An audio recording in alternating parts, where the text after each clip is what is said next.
what's up? Oh, hold on. Cameras are really jacked up. What the hell? Oh, that's why. I'm an idiot. There we go. I forgot to share the screen for the Stargate. Um, That would do it. Alright. Was catching there for a second. Yep. I mean, hey, at least then you wouldn't have any broken bones. Might have a bruised ego, but not any broken bones. No, but welcome everyone to the Sports of the Celtic Wyvern King as we are back with our Stargate 5e actual play. As we get to kind of deal into the aftermath of what happened last session, which we'll go over here in just a second. A couple of bits. One, if you like what you see, give us a follow. Right now we are sitting at just shy of 80 followers. It'd be awesome if we can hit the 100 mark. Just like our friend Will over the Halfling Wizard, who just hit 100 on Monday, which is awesome. Because literally, they were posting the crap out of saying they were close to 100, and literally it's been like, what was it, 2 days since they started posting, Lisa, that he hit 100? Give or take? Yes, we did hit 100. And then also, thank you for the Prime sub there, Stormy. But if you also like what we see, you can always subscribe. And if you don't want to pay the $6 because Twitch is increasing the sub fees, you can always use your Amazon Prime subscription. You get one free every month, and if you give it to me, awesome. If not, I ain't holding it against you. We're here for fun. What else am I missing? Yes, let's go ahead and get to the trauma, but we're going to start with introducing everyone. So we're going to go ahead and start with you, Nick. So say who you are, who you play, and what's your character's headspace? Because that's just a classic question to go to, especially after where we left off last time. wait, where did we leave off? I forget. Did you want to recap first? Yeah, we'll do the recap because it hasn't been a month since we played, since we skipped last session. So last we left off, we found out that Vigo's homeworld of Cimmeria was being attacked by assailants unknown. And the only ones who were able to go to assist were Keshna and Brooke, because Stormy, as far as the general was concerned, was still not fit for duty due to their anger issues, among other things. And then Vigo was still just too hurt. Like, he had bruised ribs. Like, if he tried going, it would not have been fun. He was still not cleared medically. So when they got through the gates and set up a kind of triage / base near the gate, Keshna, as well as a few of the other soldiers, went to the village and surrounding area to figure out what was happening, who they can round up, and so forth. Then Brooke, for the most part, stayed behind the gate, helping with triage, helping those who were injured, which thankfully no one was really majorly injured. There's only a couple people that really needed immediate help. Which didn't help the fact that as they all went through the gate back to Phoenix Base, Vigo would literally watch as everyone but his father would come through. Like, he saw the neighbor Helga, Olaf, Siggy, Ring, and even his grandfather, Sigurd. I had to remember for a second who was who. All right, no, or his Ring. I'll remember what it was. I forgot to put a note next to those names. I put a note next to the other ones. Brooke eventually was like, okay, the medics got here. I'm going to go see if I can help find anyone else. Ended up meeting up with the captain, Captain Marshall, who was leading the team on this one. And with the help of Keshna, who also came by after dealing with a couple people up near the mouth of the cave, we're actually able to capture someone and bring him back to the base. But again, Vigo still has not seen his father, and no one knows 100% where he is. All they know is that he was taken. So again, Nick, go ahead and start the round with the introductions. Wait a minute, most of them chose to poison themselves rather than be captured. Yes. Well, it wasn't poison. They had they electrocuted themselves. But yeah, they chose to die rather than get captured. The only one who had the shocky tooth. Yep, the only one who did it was actually due to Brooke going like and literally yanked out the implant that would have shocked them.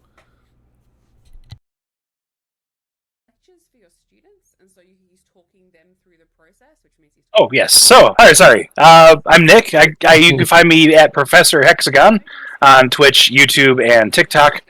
I play Vigo Sigmundsson. I believe when we left off, Vigo was hitting a punching bag as hard as he can, which consider his, hurt ribs wasn't that hard.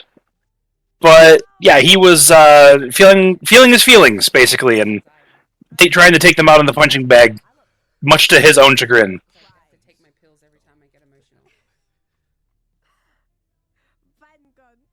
And again, Vigo's mindset. Vigo's mindset is one of confusion, anger, and disappointment. He feels he's disappointed himself for not helping his dad, basically. Okay. Next up, we are going to go down to Lisa. Hello, I'm Lisa. D&D Winterwolf on TikTok and Discord. I'll do where you can find me on my outros. I play Dr. Brickwalker, Team Medic. Mindset.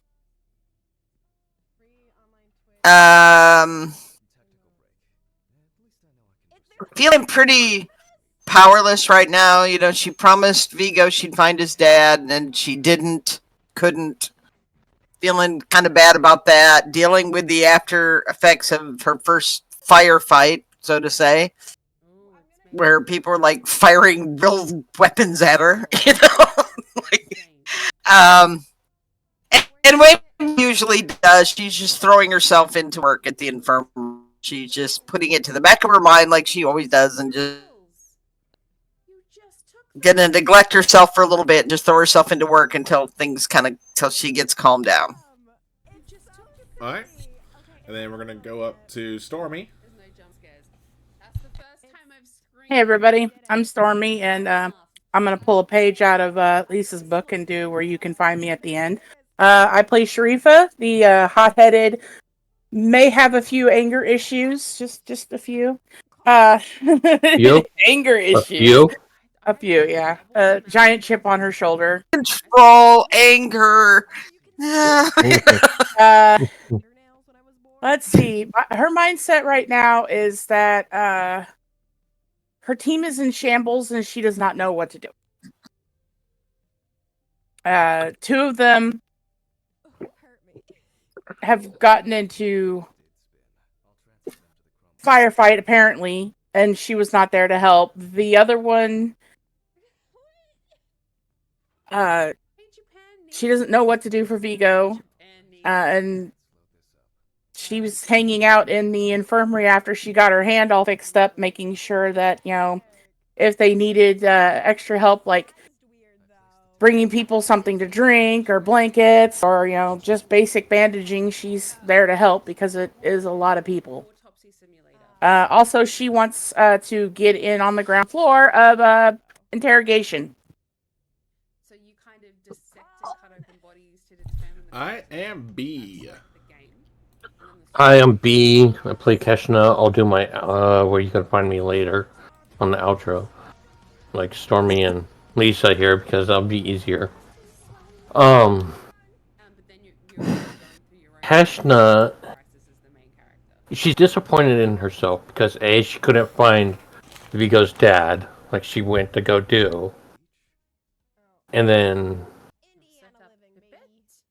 that's the major part of her.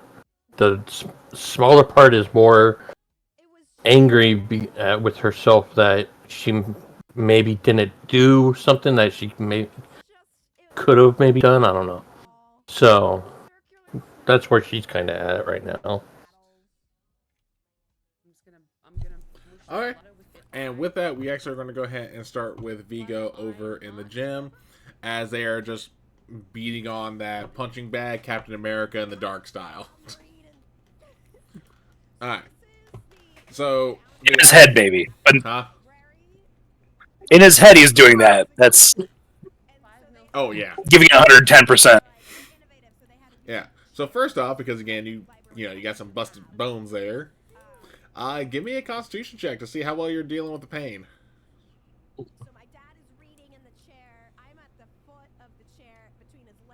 That is a 17. Pain. Yeah, so he welcomes the pain. Yeah, I was gonna say with a 17, like it's definitely hurting, but it's actually the pain is allowing you to focus almost, as you're able to push through, and you know not to push too hard, because if you try pushing harder, yeah, it's definitely going to probably knock you on your ass. As you're just punching through the bag, and just what's going on through like what's Vigo thinking about with each punch? It's one of those things where he's picturing it instead of like it's picturing people he doesn't like. It's picturing aspects of things he couldn't control and punching them. So like he'll sit there and look at the bag and picture him getting into this the sparring match, choosing to do the sparring match with Keshnush.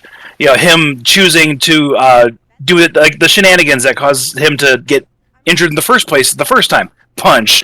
Him trying to take the training from Sharifa as seriously as possible, but knowing that like he's not the best fighter. Punch. And he's just one after another after another.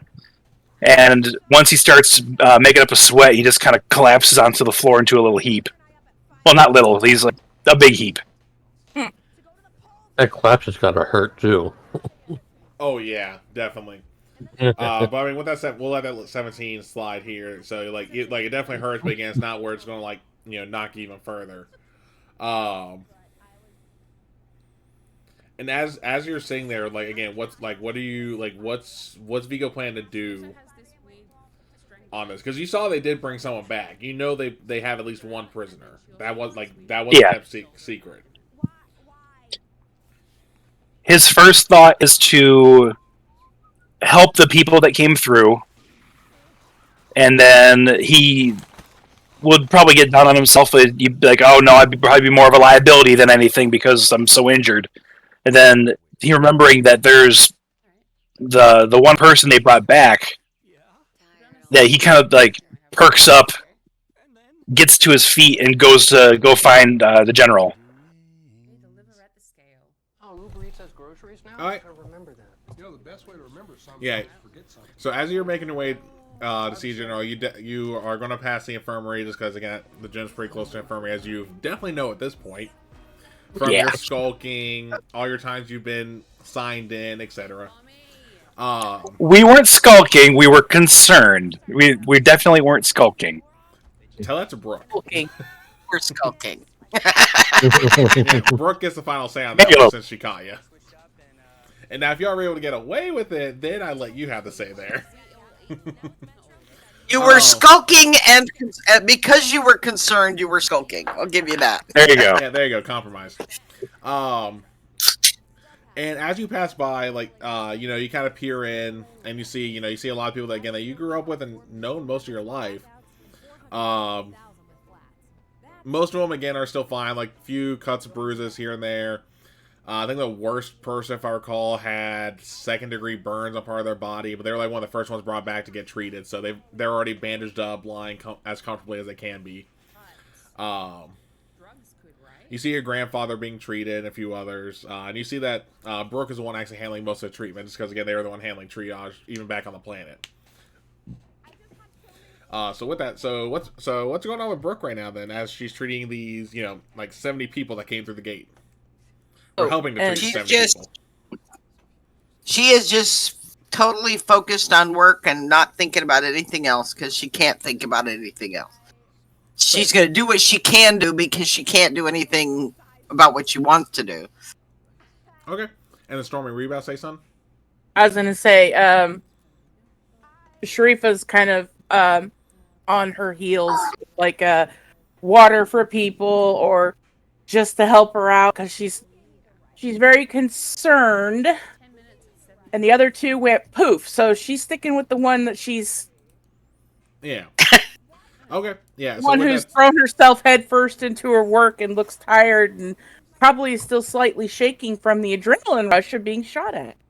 They haven't even come off the adrenaline high yet. We're going to come back from that in a bit. Anyway, but but Vigo, you see that Sharifa's in there as well. And Lisa, go ahead and give me a medicine check. Just to kind of see how you do. Just to see how you do overall with the group. All right, well, medicine will be the best. Yeah, medicine will be the best one here. 13. Yeah. 13. So a little bit of fatigue, just because again, you hiked a good distance to and from the gate by the time you caught with Captain Marshall and all that. So your movements are a little stiff just because you're not used to walking that far. But when it comes to the actual treatment, though, yeah, you're on top of everything because again, it's stuff you've dealt with day to day. It's nothing new to you. You do spend a lot of time around the one again who did have the burns just to make sure that the bandages are still fine, and that again they're doing as well as they can. But yeah, man, you have no issue whatsoever. Gotta hydrate. Another one? Oh yeah, no, I was like, yeah, B did that one a bit ago. That's why I raised the cup and then had to pass it to the other half because I was running low on water. Yep. See, y'all are being healthy. I'm drinking Dr. Pepper. I got Pepsi too, but yeah. Anyway, but so as you keep going, we'll come back to you in a second. B, where'd you disappear to? I'm trying to remember. Like, where did Kesh go? I'm trying to remember too. You were looking. You had been looking for Vigo. That's and right. you couldn't find him. Yeah, because I think that's where it was. No, that's exactly what it was. Keshna was like, okay, you know what? Let me go find Vigo. Because Vigo just stormed out before anyone could even stop them. Right. Alright. So how's it, let's see how your search is going so far. Give me a investigation check. Ooh, he gets to roll his new die. Yeah, I'm looking. Okay, let's see, D20 with the +2. 13. I didn't take enough. Did I? You said 13? Yes. Yeah, so with the 13, your search takes you a bit. Because you first tried Vigo's room, which again was a safe bet. Not there. You tried the mess hall. Not there. You then tried the gym, and that's where you found that someone did see Vigo.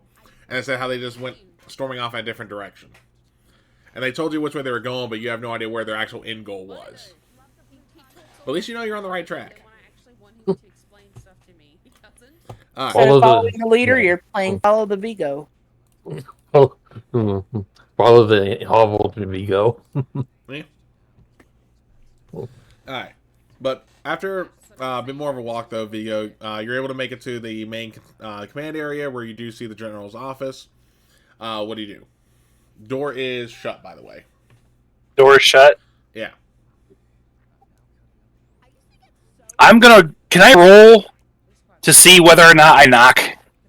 Yeah, go right. Because I want to say he's gonna knock, but he could be in a mood to where it's I'm just gonna go in. Before you roll, how do you want to do the roll then? Yeah. What do you want to be the marker to be yes you knock or no you don't?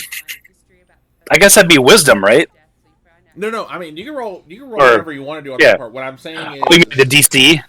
Well, no, that's not okay. So what I was asking was, are you trying to do it where it's 6 you not evens you knock, odds you don't, or did you want an actual skill roll? What do you want? Do you want to do it as a skill roll? Yeah, let's do it as a skill roll. All right. So what I'm gonna do is I'm gonna roll. Because we know how the dice bot can be. So I'm gonna roll 2d20, and the higher the 2 will be your DC. Sounds good. That's going to be a 14. So you got to beat a 14. Okay. That's a nat 1. Yeah, no, you don't. Yeah, you're going in all guns ablaze. Well, not guns ablaze. I mean, you know what I mean. You're on your high horse. Yeah, I don't even knock. I just door open, General.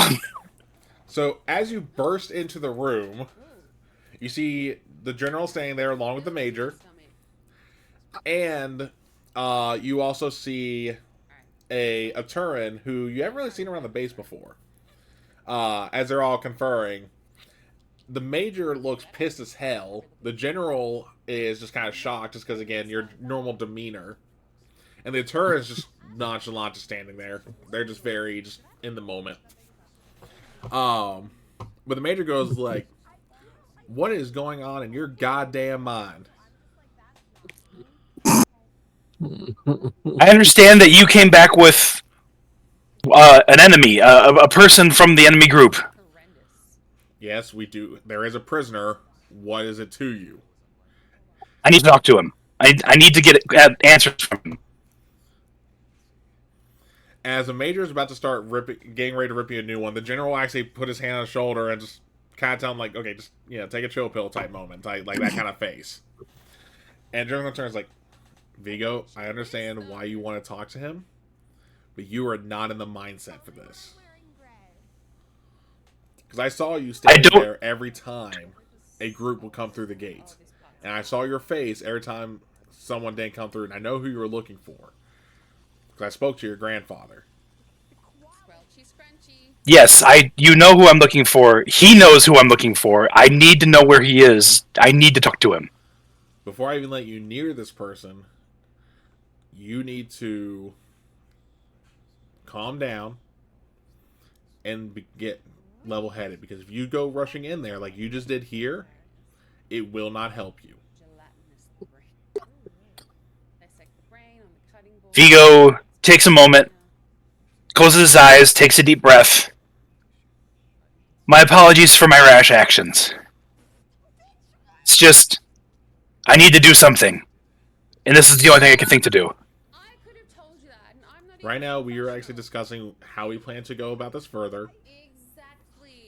I will let you know what we decide. And he'll just motion to the door. Because you can tell he's also upset at you too, but he was just really good at not displaying it like the major was. Like he was good general. He was like the whole. You know when a parent's mad at you, but they don't actually have that mad face at you? That. Yeah, Vigo is just going to silently leave at that point. I think there's really nowhere else for him to go. I think he's going to head to the infirmary to see if he can help. Alright. So with that, real quick, we're going to go back to B. B, give me another investigation. 13 again. I like these dice. Yeah. So with that, by the time that Vigo exits the general's office, you see him exiting. Like you're actually able to catch up to him and find him. Missing emote? There's 2 emotes. 2 just based on childhood use. That's what I learned. Yeah, a little bit. Are you all right? You okay? Breathe.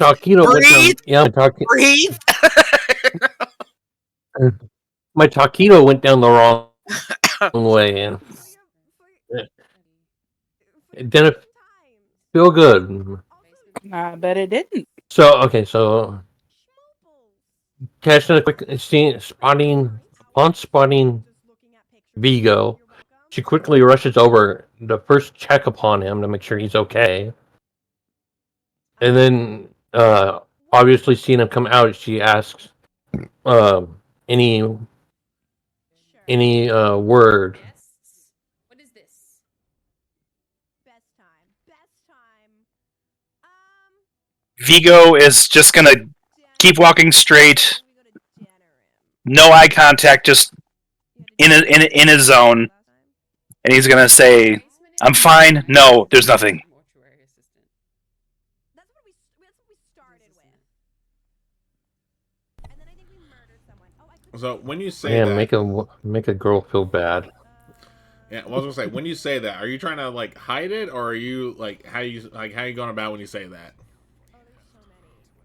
I think he's not used to feeling this intense of emotion, and he's trying to do his best to control it. But it is most certainly coming off as I am extremely pissed at you. Yeah. Alright. Yeah. So you won't even need an insight check or a deception check from either of you on that part, because Kessner, you get that vibe off him directly. Are you sure this is Kessner we're talking about? Fair, fine. Okay, go ahead. I'm just saying. Go ahead and roll insight, and just for the hell of it, Nick, roll me deception, but at disadvantage. Insight, so +3. 18 for me. Deception. That's a 5. Yeah. Again, you're going like, oh shit. Like you obviously know that he is not okay. Yeah. Obviously worry upon Keshna's face. She would still trail after him, but she's more inside her head. while trying to at the same time keep an eye on him, trying to figure out what to do. Okay, so you're not even like trying to stop him as he walks. He's just gonna follow behind. She's following. Kashna's following behind. She knows he's upset, and she's trying to figure out in her head what she can do to make things better with her friend. And she's coming up at a loss at the moment. Okay. Because everything she's also taking into consideration the lessons she's learned from Brooke and Vigo about her harebrained plans, and trying to think of something that would actually help. You're learning. Hey, she can learn. Yes. Right. So, I mean, it just took a black eye and a proud mama moment. but she is keeping an eye on Vigo still as she trails behind him. So, all right. So while you guys are heading to the infirmary, we're actually going to go back to the infirmary with Sharifa and Brooke. And Sharifa, so how's it going? How's it going so far with helping Brooke take care of again like the 60, 70 people that came through the gate? She's basically kind of like you know how they have new nurses shadow the other nurses for like a day or two to get the swing of things. It's kind of what she's doing, but she's also talking with her and trying to get an idea of everything that happened there, as well as, if Brooke says like, oh, I need more bandages, go grab them, then she'll run and go grab them. Or this bed needs something to drink. This one needs a new blanket. That she's kind of just there as an extra set of hands. Yeah. She's not talking about what happened down there.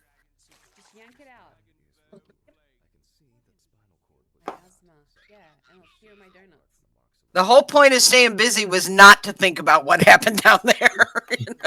So, okay.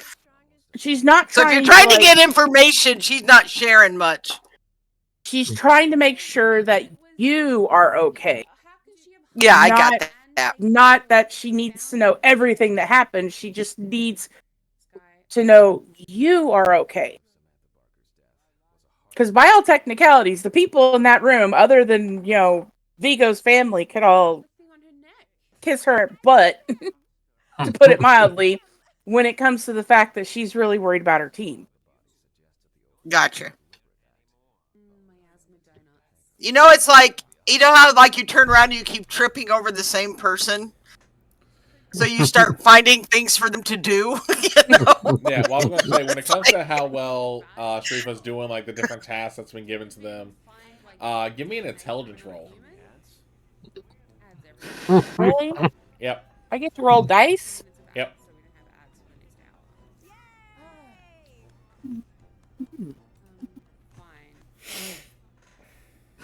19 on the die plus 1, so that's a 20. Not yet. I mean, every task that Brooke has assigned you so far, you've been having no issues. We're like, yes, ma'am. Yep, got it done. Even handing her a drink every now and again so she stays hydrated. Yeah. Whether Brooke drinks it or not is a different story. Oh, she's doing the coffee thing, even though she knows she shouldn't. Well, at least it's not Keshna doing the coffee thing. Exactly. All right. Well, after a bit, you guys are end up all being in the infirmary. And I'm gonna roll. I'll roll the bullet dice for this. No, not the bullet dice. I'm scared of. Don't worry, it's not bad. Says the DM. At least it's not me and my amethyst dice. I was gonna say, Brooke, you're the one who sees Vigo and Keshna walk in first. Like I said, it wasn't a bad roll. This time. Like laser eyes. He's focused on him. Yeah, Vigo's gonna look around and see if he can find his grandpa, and go to him first just to see if he needs anything. So, just due to the sheer number of people in the room, give me a perception check. In a sea of people, oh no, that's a 4. So you think you see your grandpa, And nope, it's someone that your grandpa likes to hang out with on Sundays, or the equivalent of Sundays for Cimerian. Grandfather. Hello, Piotr. Good to see you. Have you seen grandfather? I'm trying to find him.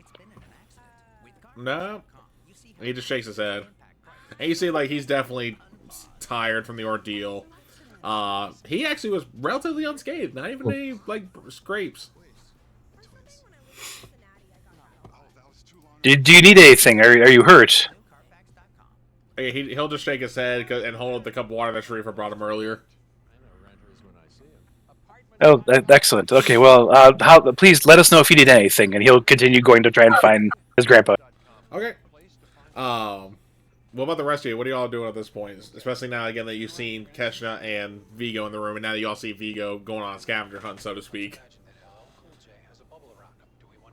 Do I know where his grandfather is? Because I probably know who he's looking for. I mean, yeah, I mean, if you know who, yeah, I mean, because you kind of helped organize everyone in the room once you got in there. Like, going like, cool, here's all these wounds, here's these wounds, yeah, et cetera, here's this group of people, etc.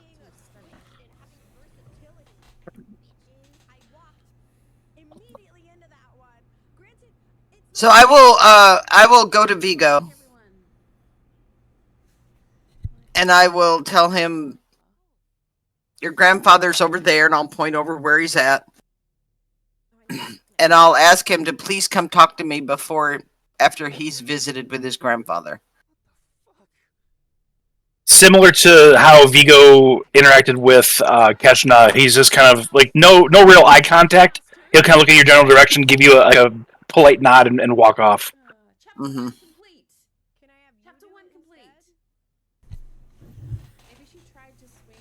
Alright. Yeah, so you head in the direction that Brook Point. You see that your grandfather's sitting with your cousin Oslog and her mother Siggy. As they're all kind of just like sitting around each other. Siggy and Oslog are obviously holding on to each other because they thought they didn't know if they would see each other after with everything that went on, and so forth.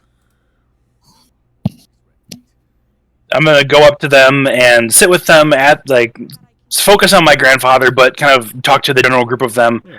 Ask if they're okay, see how they're doing, if they need anything. Yeah, I mean they just nod and shake. They nod saying I'm good, or shake their head saying like no, I don't need anything. They tell you, we're so happy to see that you're okay. And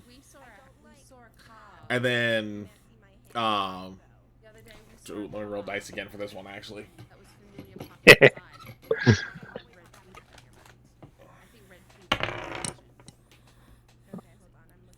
And then Aslog actually almost has, I guess the best way to describe it, before he has sleep, going like, oh, have you seen your, and then like cuts off before they can finish that sentence because they realize you know the answer already.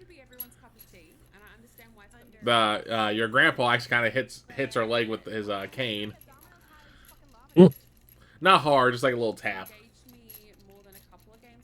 A stern look, I'm sure. No, he actually has a poker face. Oh, nice. Okay. So Vigo's gonna kind of look around to make sure that he keeps his voice low, and he's going to ask them. He's like, "Tell me what happened." All right, let me roll to see who talks first. Oh boy. My question is, do any of them even notice poor little Keshna there? I mean, Brooke saw you both walk in. Whether they acknowledge you, a different story. Well, I was thinking of the group that Vigo's talking to right now, because some stranger with the Gould sign on their forehead and all. Not the first time they would have seen it because of Teal'c. Anyway, so Siggy's the one who actually pipes up first, and let's see how well they can tell this story. Hold on, what is that on? And they kind of tell the story. not exactly as you've heard it so far. Like you're saying, like, oh yeah, no, like the gate opened, these men came through and just start attacking immediately. They were these great old monsters. They were, not Jotuns. That's what they viewed the gold as. They were dark elves from Alfheim, is how they kind of describe them. Because again, they're going off their own lore. Vigo is completely confused at this point. Yeah. Oh no! As Siggy is just rambling on, again, your grandpa will kind of like tap the leg and go and just say like, "No, that's not what happened." And he's not faulting her because again, it was traumatic for everyone, and we all know trauma affects memories in different ways. Now, as for the part where using the dark elf description, he's not disagreeing on that part, but it's mainly about how the events actually unfolded. So you talk about how again, the gate did activate, for obvious bits. And this group of traders came in, selling furs, metals, just the normal stuff that would come through every now and then to the planet, especially since Cimera kind of opened up to the rest of the galaxy thanks to the Alliance. And after like a day or two after these traders showed up, there's a weird wind that came across the mountain. Nothing came of it. There was just a weird, sensation.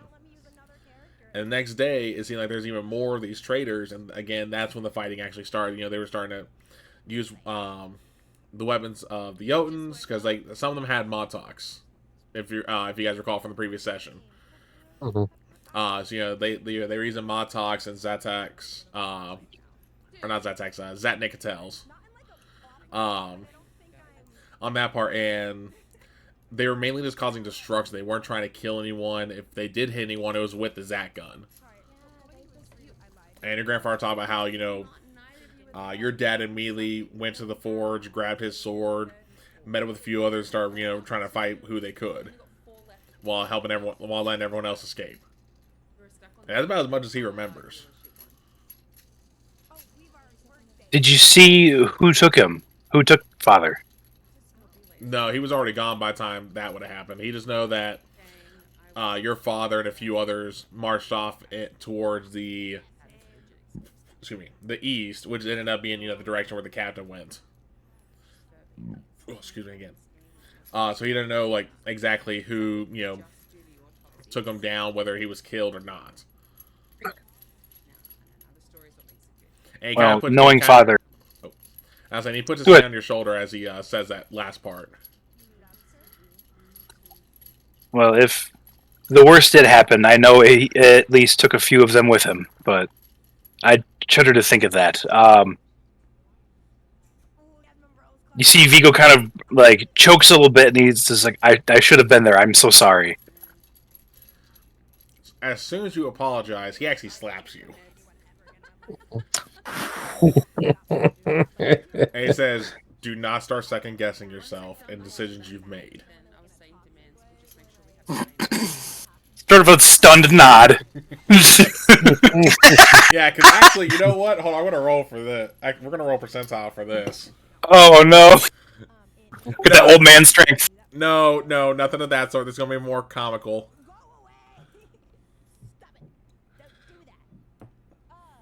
Yeah, so this is actually the first time he's ever slapped you.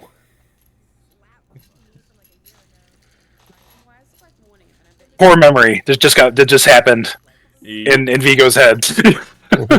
Like you've seen him. Like there's times where he came close to, but you were like quick enough to dodge.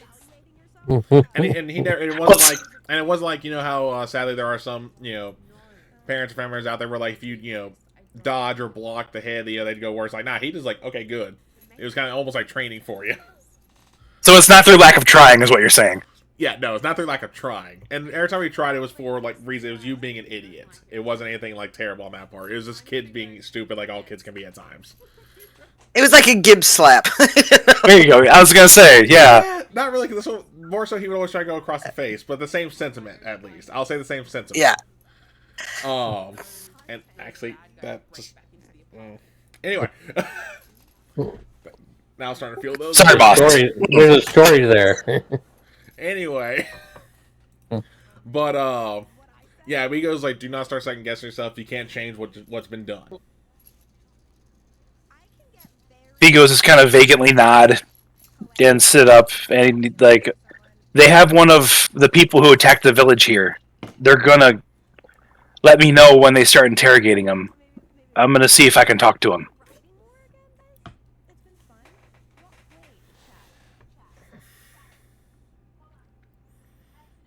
You see your grandfather get a little more stoic here, and goes, "Be careful of man's silver tongue. You never know what a worm like him may say." Wise words. Much appreciated, grandfather. Kind of gives him a hearty clasp on the shoulder. Oh, he doesn't even move when you do that. Like, even though he's old, like, he is still, like, built. Like, that doesn't even phase him, really. At that, Vigo's gonna stand up and try. He's gonna go over to Brooke and Sharifa and ask to see if there's anything he can do. Yeah.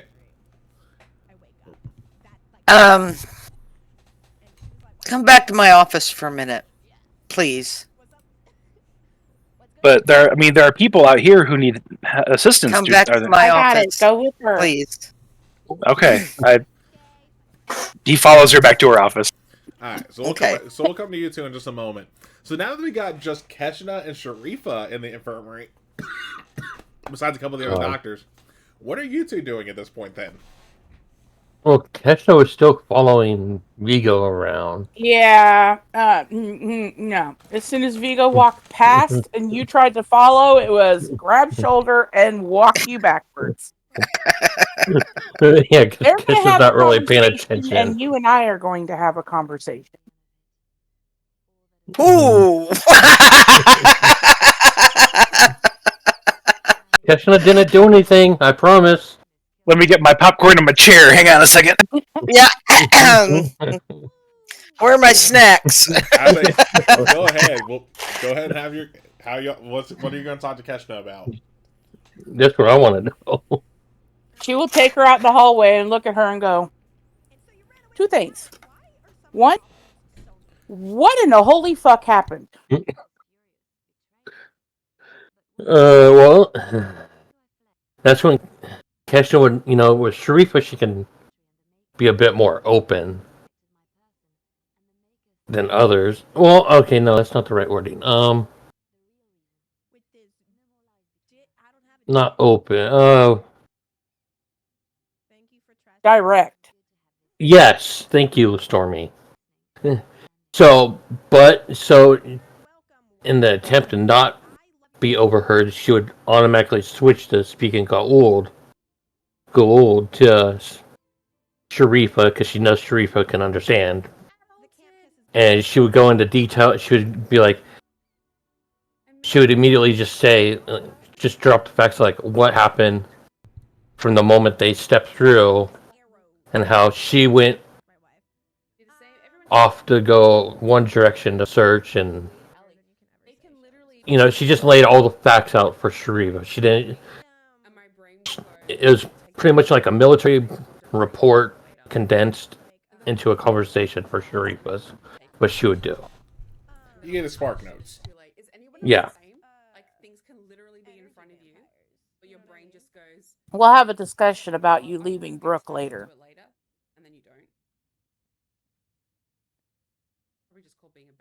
What I'm not we're going going to discuss right now is how you and I are going to get in with the prisoner.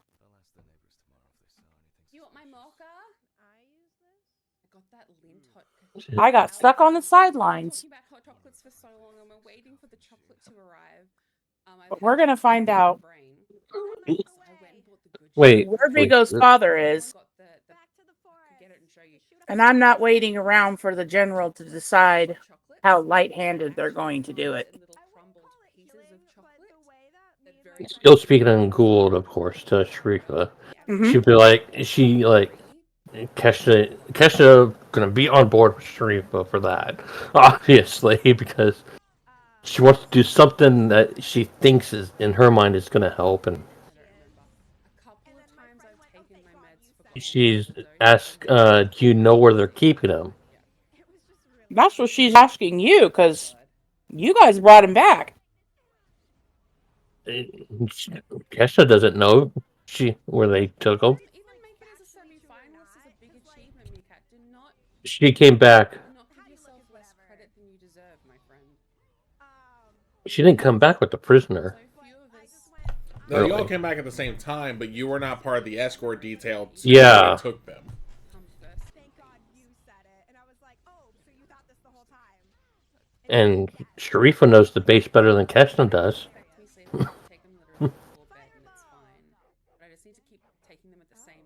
Where would they keep the prisoners?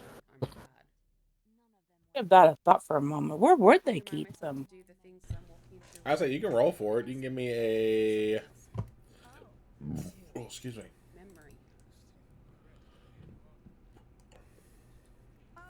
You can give me a Kesha's- you can give me a wisdom save or not save. Sorry, check. Damn, another 19 on the die, plus my wisdom's a 1, so dirty 20. Yeah, so you know exactly that they would have taken them essentially to the holding cells, which are located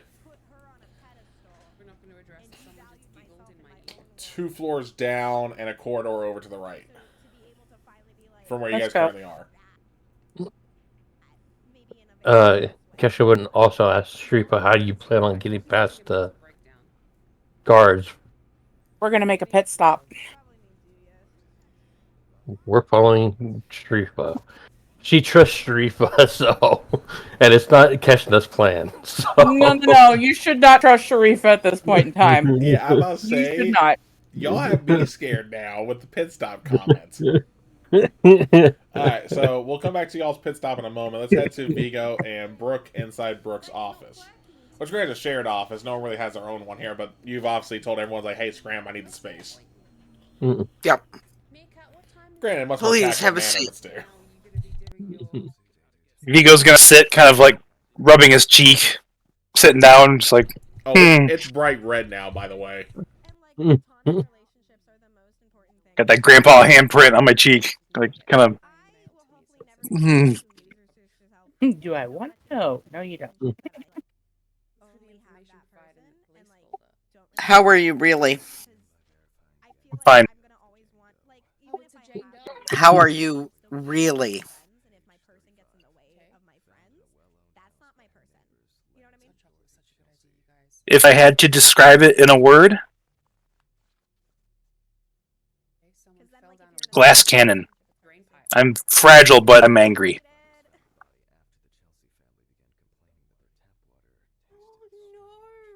I feel like killing him. I'm sorry I couldn't find him. I couldn't bring him back. Why now? I'm sure you did Maybe she's jealous we're fucking. more than what you probably should have. And I appreciate you doing that. I know what you're going through. Vigo's mind starts Please. wondering how she lost her father on another planet through a Stargate. Like, absolutely taking it literally. Like, you see, just got lost in thought for a moment. Please don't share this with anyone. Okay. Someone I care about was assigned to this command, went on a mission, and never came back.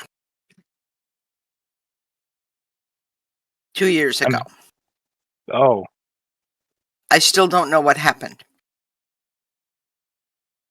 I'm So- assuming you've talked to General Lawyer, to the Captain, the Major. No. It's all classified. I don't think they know that they don't know. The point see. is, I know what it's like to live with that uncertainty.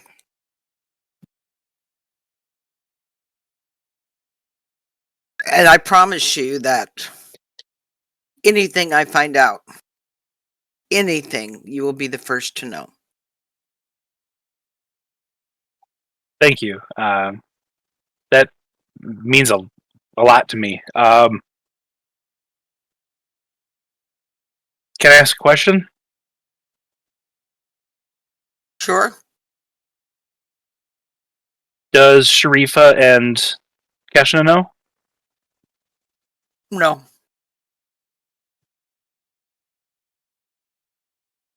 They can't Okay. do anything. Um, Nothing can be done. I don't know about that. These two are rather resourceful. Can I ask another question? Of course. Does it get easier?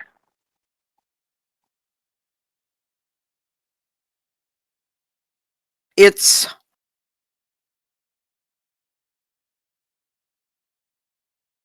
like you're carrying a rock in your pocket. And it's always there. And some days it's as small as a pebble. And other days it's just a crushing weight.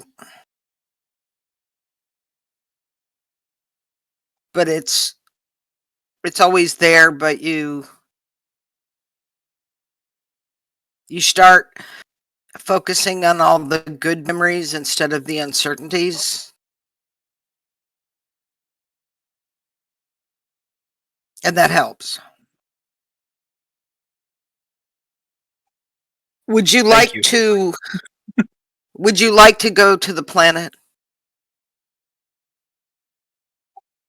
Would you like to find something of your father's? I didn't get to his house. I was told it was hit, but I didn't get there. Yes, I would like that very much. Okay. I will ask if we could do that. Thank you. That means I- a lot. And I think the whole team would they want to help you. They don't know how. I am afraid I don't know how to cope with a lot of this, and I want everyone to know that I do appreciate them, you and Keshna, and going and Sharifa staying with by my side. I'm sure was torturing her. That I do appreciate everything you guys have done. I don't want you guys to think that I don't. Oh, we know. We just we want to help. And again, please don't share what I told you with anyone. Your secret is safe with me. Okay. If you need to talk, I'm always right here. Much appreciated. Thank you.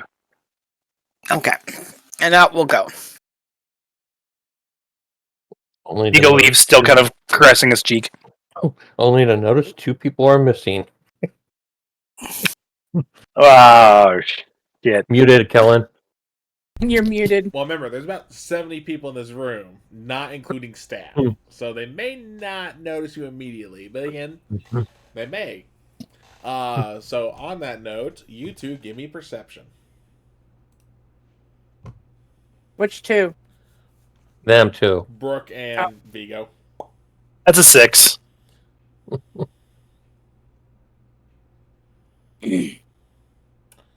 22. Oh, yeah. Brooke, Oh. you immediately realize they're not in the room anymore. Yeah. I know my infirmary. Exactly. I was actually almost tempted to give you advantages because this is your home turf. But I was like, you know what? Not needed. Yeah. Definitely not needed there. Yeah. But no, yeah, you immediately notice that they're gone. Well, I'm not going to worry about them. I'm going to go to make sure that the other doctors have everything under control. And I'm going to go back to the command room to wait to ask someone if I can take Vigo home. I think Vigo's going to head back to his room to, assuming that he'll be able to go. Like I think he really, really wants to, and just to give himself something to do, he's just going to start packing a sack with a lot of his stuff. Okay, give me one moment. Just double check something real quick. Brooke's just like, I'm not concerned where the two troublemakers are. That's the scary part. You know, I'm not your mother. You know.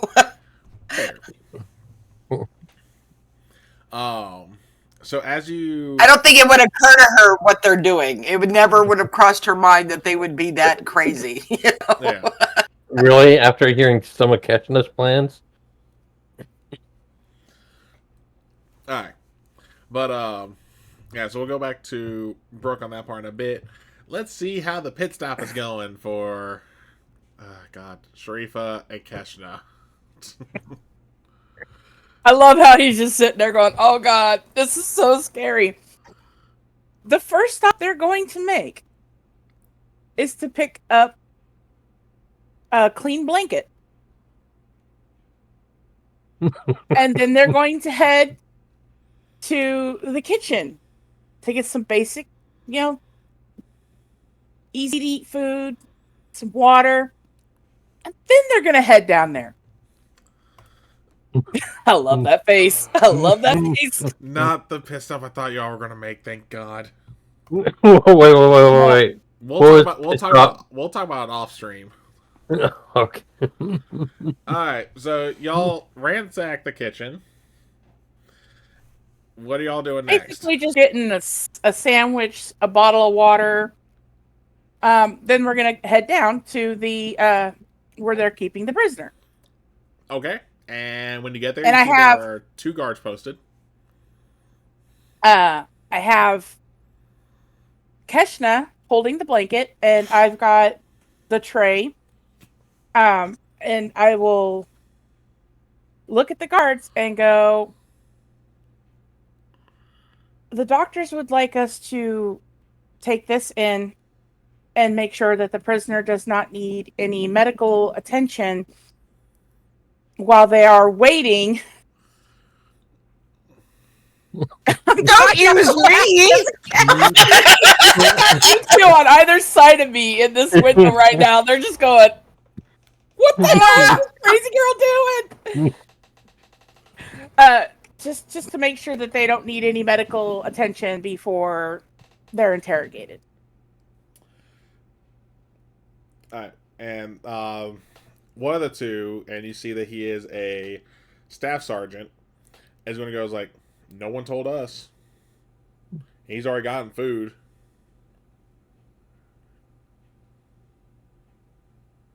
Maybe there was a miscommunication, but we just literally came from the infirmary. I was like, I'm gonna check with the major, and you're gonna see him go for his radio as he, radios for Major Bell. What do y'all do as he's about to radio? If it's too much, I can go back up and talk to them myself. I mean, there's been pretty hectic. I mean, there's 70 plus people that came from some area that's been up there. And honestly, if I don't have to deal with this person tonight, I'll gladly take a break. Give me a persuasion roll. I need to bring my character sheet back up so I know what my plus is here. Hold on. Ooh, okay. Oh, that's a nat 20. Plus 2. Alright, hold on. They still gotta roll as well. Yeah. So, as he's about to click his radio, going like, you know what, fine, then he'll step aside.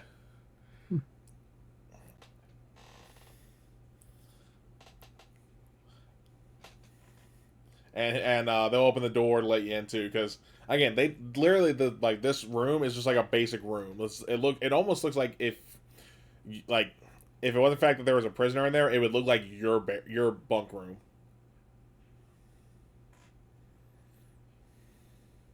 As soon as that door closes,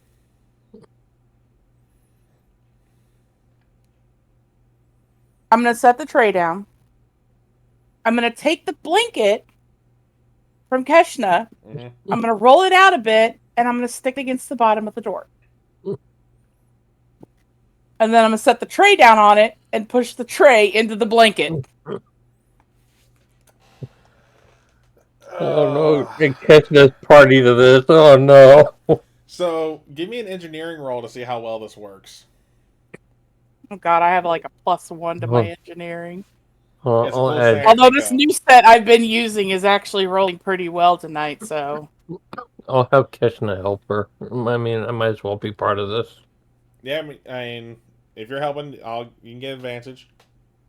That's a 16 + 1, so 17. God damn It's it. just Yeah, 11. it works. Yeah, you're able to get it wedged there. Word And then I'm gonna accomplice take goes through Keshna, and I'm Keshna's gonna mind. I'm gonna move her and stand her in front of the door and go. And then Gould, I'm gonna go stay, and I'm gonna turn. And with that, we're going to go on break real quick. So we're going to take about a good 15-minute break there because, oh, God, we're going to need it. Oh my god. But we will see y'all in a bit.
Welcome back, y'all. So as we left off before the break, Sharifa and Keshna have weaseled their way into the prisoner's room and have slightly muffled and attempted to wedge the door shut. So Sharifa and Keshna, what are y'all doing as the prisoner is sitting on the bunk bed, which is just to the left, kind of to the left corner of the room? Well, while Sharifa goes to have her, we'll say, conversation, Keshna's obviously looking around the room for materials. There's nothing in here you can really use depending on what you're trying to do.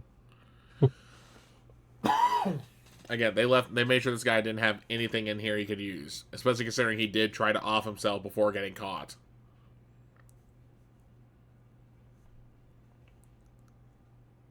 Wait, okay, so there's a bunk, the desk, and a toilet.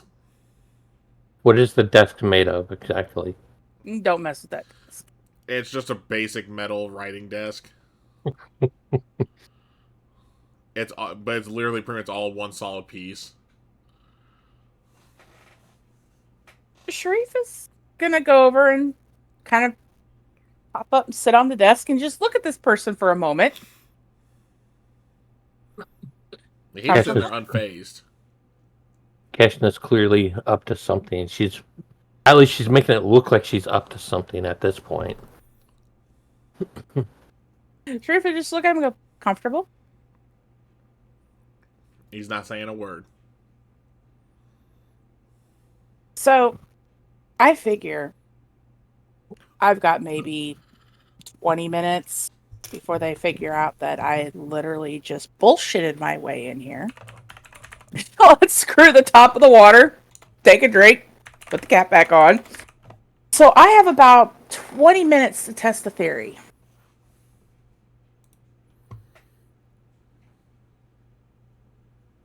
So, I want to know something.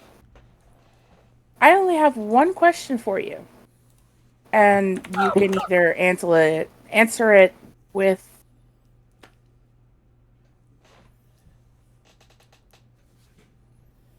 sincerity. Like I said, I have 20 minutes to prove a theory.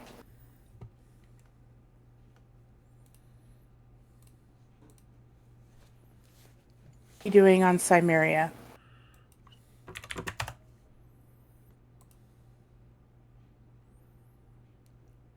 Repeat that. It broke up a little bit for me.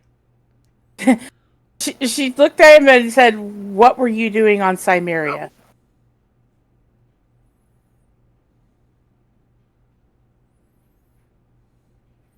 Alright, so you asked a question, now we're going to get into the part. So here's the fun part. So the cool thing about the Stargate 5e system, for those watching, is it does have rules and methods you can use for what's called a plot encounter. Because most of us know in D&D, typically the only encounters you have are the whole, cool, roll for initiative, okay, who you about to smack, who you about to shoot. But in Stargate, it also has what is called plot encounters, where it's like, okay, are you doing a diplomatic thing? Are you interrogating someone, like now? Are you trying to infiltrate a place? Are you doing some R&D? You know, whatever. And there's different tactics on how you go about it. So, first off, you want to determine the tactic in question. So the question being, what were you doing on Cymeria? And there are three main tactics you're able to use that will determine what skill is going to be the main one at play here. So, like Stormy, since you're the one doing it, you got the questioning tactic. Using the investigation or perception skill, the interrogator repeats questions, looking for logical loopholes in the subject's answers that will verify or dismiss the answers. And then there's a specific roll I have to make when it gets to a point where I have to essentially see if the character breaks or not. You have deceit, using the deception or insight skill to trick and deceive. The interrogator convinces the subject that the best option is to cooperate. Ego manipulation. With the intimidation or persuasion skill, the interrogator appeals to a sense of self to pry information from the subject. The other part, too, is even if you're not physically in the room, like let's say we were like in an actual interrogation room, you know, with the one-way mirror. Mm-hmm. Let's say Nick was observing. There's certain actions he can do to help with the role, even though he is not physically in the room. Same thing Okay. goes like in this case with Keshin in the room, and we'll go over to that part when we get to that part of the interrogation encounter. That there's certain stuff they can do to help, again, you with your stuff, which is really cool. Now the order in which everyone goes, though, like let's say we had the whole party here, will be determined by, besides the interrogator, I'm talking about for the ones doing the supporting, we'll be done doing a Moxie roll. So again, for those watching, what Moxie is think of it like an initiative roll, but use your charisma modifier versus your dexterity modifier, which is really fun. So, what's your tactic going to be? Going to start off asking this simple question. All right. So you're just doing the questioning part then. Mm-hmm. Okay. And like I said, completely calm, no emotion on the face, just looking at them, studying them. Yeah. All right. So now we got that part, and we'll go to role playing that part in a second. So B, again, be in the room if you want to help support the interrogation. You got a few actions you can do to aid the interrogation. First off, you have bluffing. By interacting with the interrogator and subject together, you lend credence to the interrogator's lies. If you succeed at a DC 15 deception check, you lower the interrogator's DC by 1. And what I mean by lower interrogators is like is the DC they have to hit to succeed the interrogation. If the deceit tactic is being used, you also grant the interrogator advantage. Observe, you watch or listen to the interrogation in secret. So granted, this one you really won't be able to do. I'm just saying it for the future. And that could be looking for, like, I'll use Criminal Minds as a reference. You know how a lot of times they'd have Reed sitting on the other side of the mirror looking for, like, the subtle, what was the term? Micro reactions, something like that? Yeah. You know, like the subtle tells that people have when they're telling a lie. That's what the Observe one would do. And then support, by monitoring the subject's physiological responses and scrutinizing their answers, you can help the interrogator fine-tune their approach. And again, same thing you would give if they're using the same tactic. That would be so. Like for example, if they were doing the ego manipulation, you would actually give them advantage if you succeed your roll. So you got bluff or support is your choice, and that's if you want to aid. If you just want to sit there and watch, you can just sit there and watch. You don't have to aid. 1 second.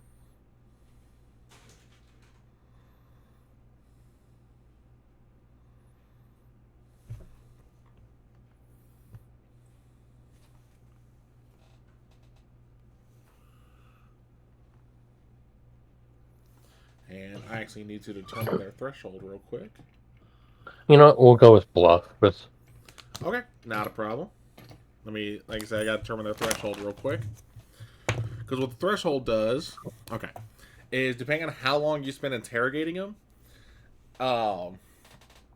if they hit that threshold, I then have to make a roll to determine whether you broke them, or if they're going to harden up and be like, nah, I ain't talking to you, cop type deal. Among other things. Alright, so we got our threshold set. Alright.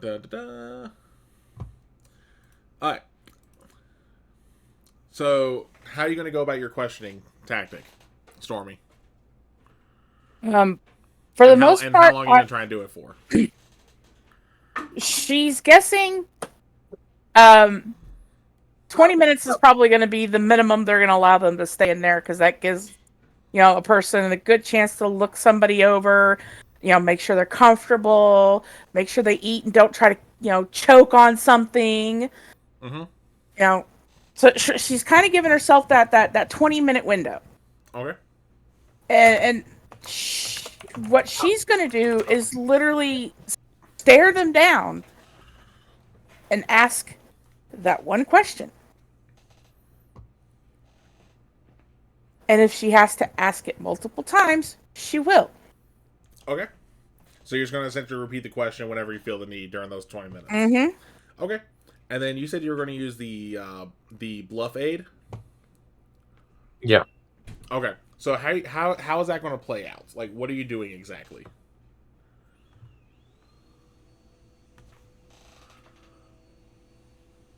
Big Heshin is picking up on this.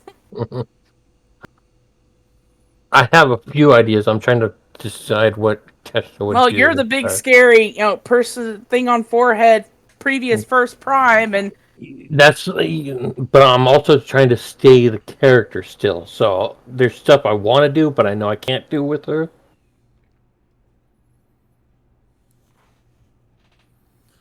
Yeah. So okay, so this is what Kesha would do. She would grab the bottle of water from Sharifa, Mm-hmm. and she would kind of innocently, we'll say, I guess is the best way to put it, walk over to him, and she would just kind of let like a single drop of water drip out and hit him on the forehead. He's gonna look at you like, "What are you doing?" Like he's still not saying a word. He's just like, "What are you doing?" Type like in that expression. And she's not going to say anything. She's just going to keep doing it until he talks. Okay, go what ahead are and you give doing? me. Okay. Oh no! If you want to say something, go ahead and say it real quick. Yeah, go. What were you doing on Cymeria?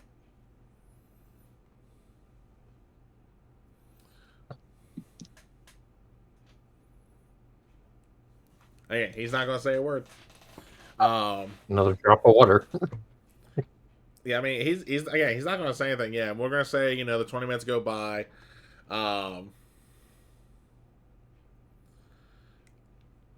And hold on. All right. So now, so real quick, when it comes to your questioning, were you going to use investigation or perception? I guess it really doesn't matter because I've only got a +1 in both of them. Okay. Investigation because I'm studying this person. Okay, that's fine. Go ahead and give me a roll. Oh well, real quick before you do that roll, before I forget. I'm keeping that roll. Well, just don't tell me the result yet. For just to kind of show how the mechanic can work, go ahead and give me a deception check. B for your aid. Oh.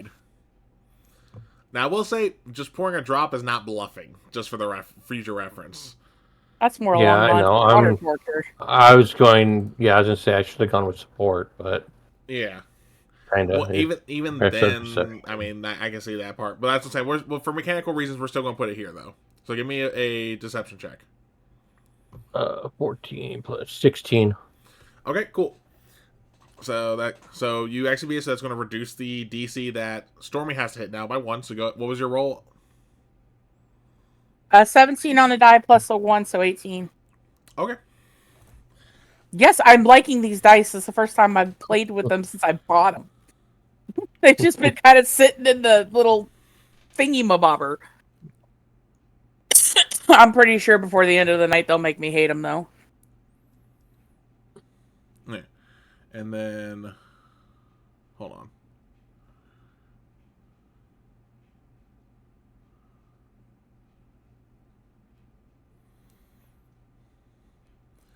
So yeah, I mean he's going to give an answer, and he's going to say, because repeat the question again, real quick. I know it's about Cymeria. I just want to make sure I get the wording right. What were you doing on Cymeria? Taking care of business.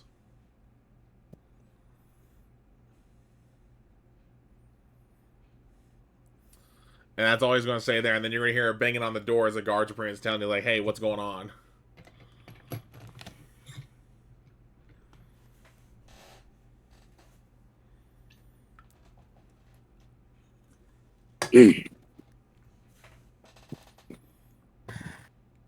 Go grab the tray, quietly move it, put the blanket over, switch out the blanket so it makes it look like they gave him a fresh, clean one. Mm-hmm. Wrap the sandwich and the water bottle up in the dirty blanket, and I'll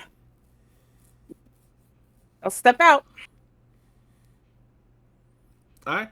And what are you guys going to do after that then? I'm going to once we get away from the door, I'm going to tell Keshna to go prep Brooke. I'm going to go have a conversation with the general. All right. Well, speaking of the general, we're gonna go back to Brooke now. Because we'll say probably about halfway through through what they were doing, you made it to the general's office, or at least to that part. And again, you see the door shut. And I'm going to. Is there a window? Yeah, there is a window here, and the blinds are open. Like not necessarily where they're pulled up, like where they're like turned open. So I'm just gonna kind of let him know I'm out here, and then I'm gonna wait for them to get done. Yeah. Oh no, it's just a general in there. So as soon as you see it, he's gonna go ahead and wave you in. Okay. And when you enter, sorry. he's going to kind of make he's going to make a comment going like, at least one of y'all knows how to knock. And I'll just look puzzled for a second.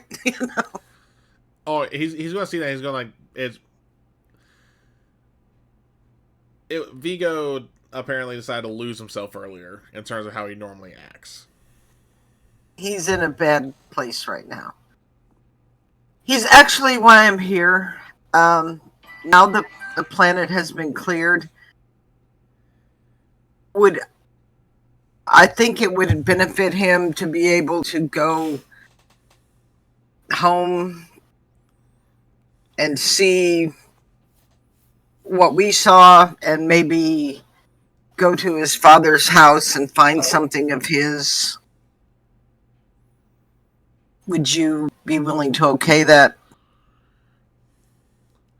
I don't think it'll be a problem, but we will wait until we get the other teams in, because I did send a message back to the SGC to see if we can get some support.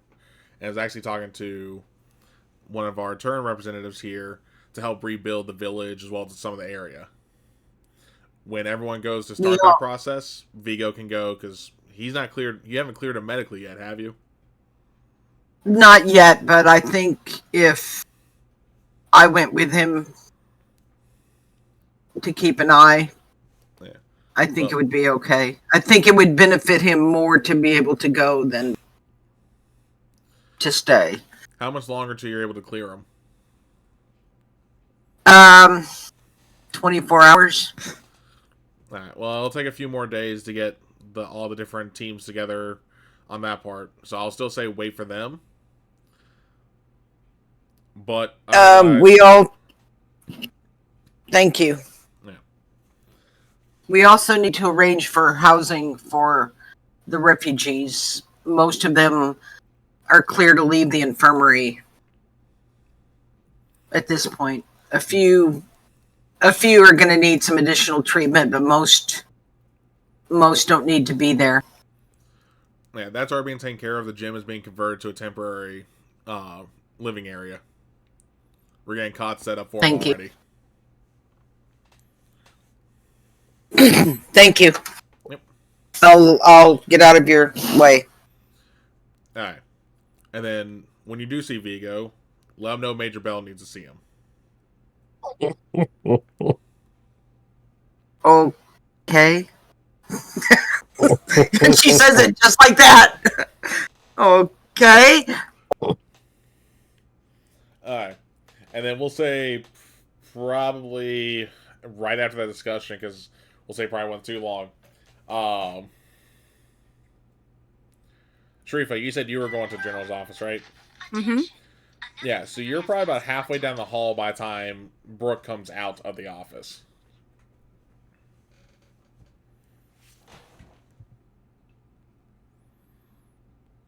Hello, dear. Where did you go? I had to run an errand. Okay, fair enough. I'm going back to work. And I'll go back. Yeah. I'm going to go by Vigo's room and... What? About that, Keshna needs to talk to you. Well, wait a minute. Wait a minute here. He'll know where to find me. Yeah, I told her to go back to the infirmary and, get you up to speed. She'll walk over and knock on the general store. I don't want to know. I really don't want to know. Now I know how Nick I'm feels. gonna- I know you're gonna jump to them now, but my plan is to stop by his room, see if he's there, and tell him that we will be cleared to go back to the planet. Oh yeah, Vigo will still be in the room by the time you get there, and we'll definitely come to you on that part because we'll have you do that first Yeah. before you meet up with Keshna. You know, give B a little bit of time to contemplate their fate. Now I know how Nick feels after I threw him under the bus during the one shot. Oh yeah, Karma. Yep. Yeah. Kellen forgot about that. Actually, no, I didn't. Because it's actually a clip that plays when I'm doing my video game streams during my intermissions. Oh, So I have a clip playlist that just goes through. yeah. Anyway, but after you knock on the door, though, you're gonna hear enter. Sharifa will walk in, close the door.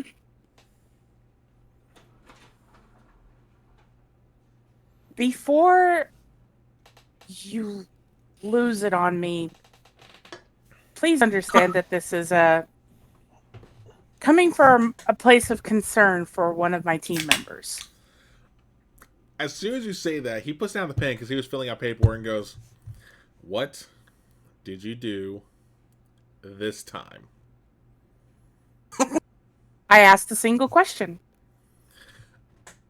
What question and to whom? That's the part that's going to get me into trouble. You not answering will get you in trouble now. Yeah, true. Well, to be fair, I like I said, this is coming out of a place of concern for a team member. When you say that the second time, he literally takes off his glasses, folds, closes the things and sets them down as he just goes like this.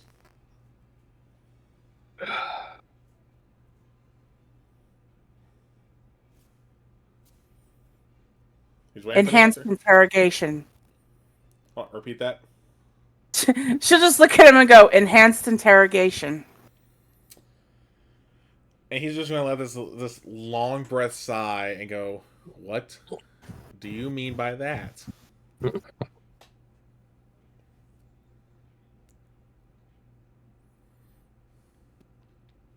You're going to have to use some out-of-the-box tricks. Because the person sitting in that room right now is not going to answer your direct questions. You interrogated the prisoner without authorization? I asked one simple question, and I went to make sure that they were okay, had a clean blanket, food, and to let the infirmary know that they weren't needing any medical attention. Considering they were cleared when they first came on base, who gave the order for that? No one. So you all... Okay. So I'm hearing is you violated multiple policies. To be fair, I'm not military. You are still a representative of this base and of this organization. To be fair, where I come from, it's always nice to make sure multiple times that your guest is comfortable.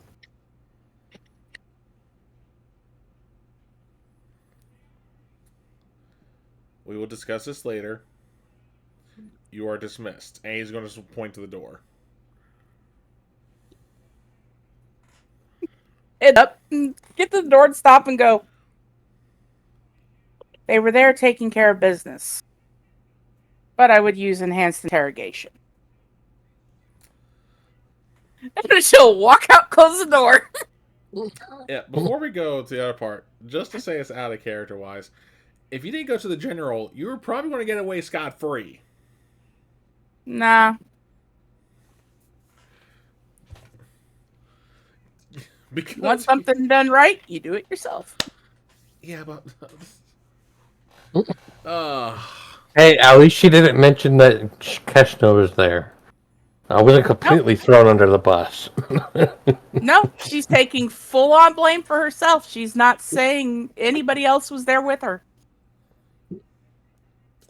And if that staff sergeant is smart, he will say nobody else was there either. He's probably going to get letting one person buy that didn't have military authorization is bad enough. Letting two, Oh, Not he's to going mention- to be in a deep bit of trouble. Sharifa's got a bit of a reputation already after destroying the orbital socket of that one Jaffa. Mm-hmm. and the fact that that prisoner stayed unscathed should tell people something. They're more afraid of who hired them than you. That's why Anyway. she said advanced interrogation. Yeah. All right. So going back to Brooke as they head up to Vigo's room.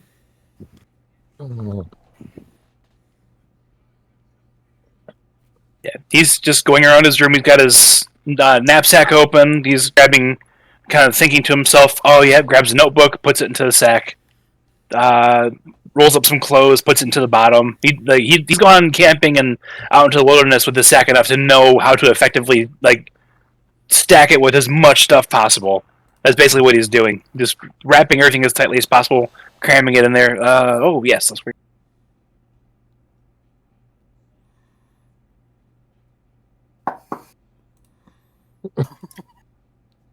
He's like, "Oh, come in." I I spoke to the general. He is going to allow us to return to the planet, but it's going to be a couple of days. They still have teams down there. Once it's clear, he will let us know and we can return. You can return.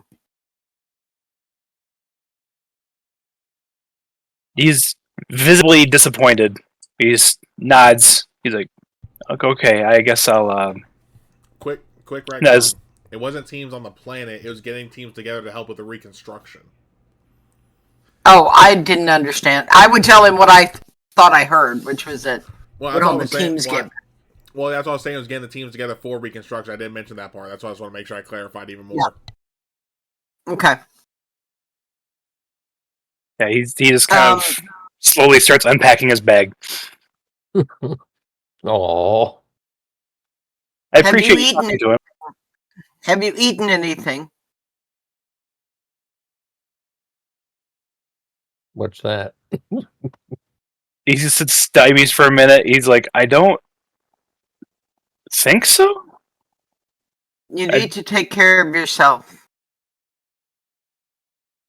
Yes. Okay. I suppose I could use for a meal. I guess I'll head to the mess hall then. Okay. I'm going back to work if you need anything. And as you get ready to turn around to leave, he'll just like, "Brooke, Yes. thank you. You're You have very my welcome. thanks." You're very welcome. And I'll back to the infirmary. All right. And then when you get to the infirmary, you do see Keshner there waiting for you. Does she have to be? Mm-hmm. Is this a private conversation or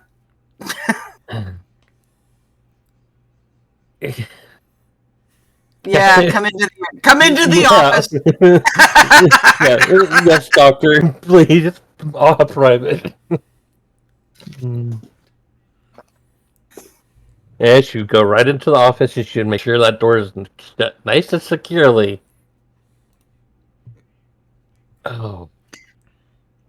She'd be like, Sharifa and I. No sentence should ever start. In interest of getting some answers for Vigo, we might have paid a little visit to the special visitor.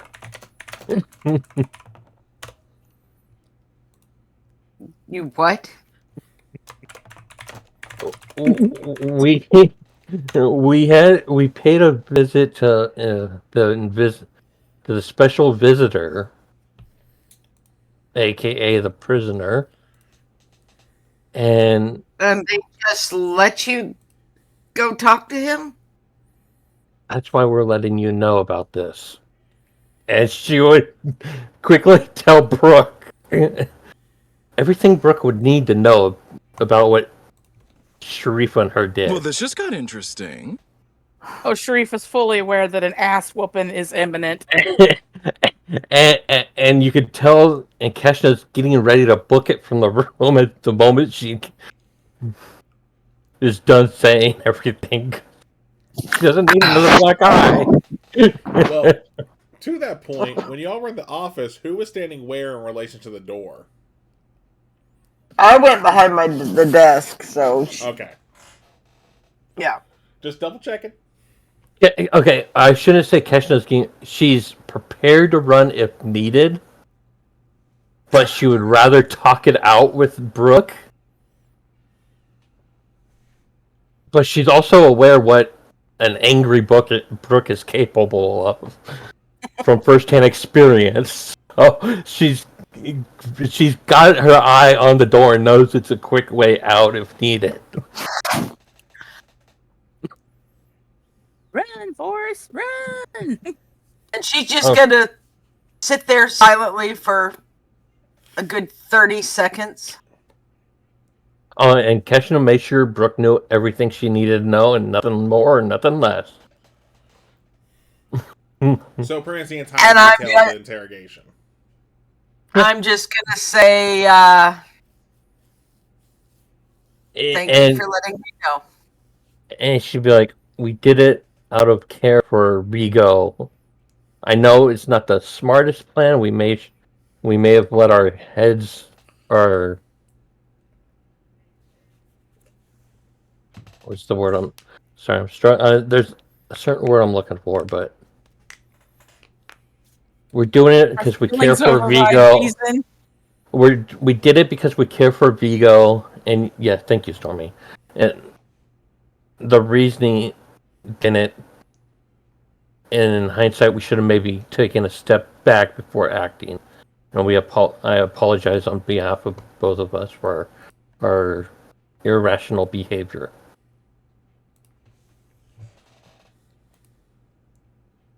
Thank you for letting me know. If you really want to help, Vigo probably needs a friend right now. He's in the mess hall. I'll do go something actually useful. And with that, she said what she needed, and she left to go find Vigo and to help her friend.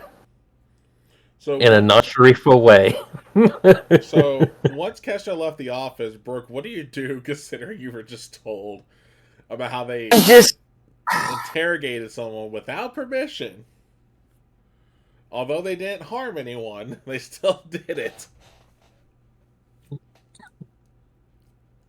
Well, I'm going right back into work mode. I can't do this. I don't want to think about this.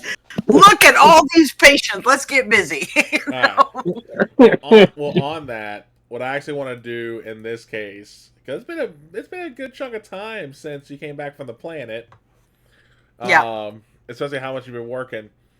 So I want to have you give me two different saves. Okay. First one's Constitution. Next one is Wisdom. Okay, con save is a 19. Alright, so you're good on the con save.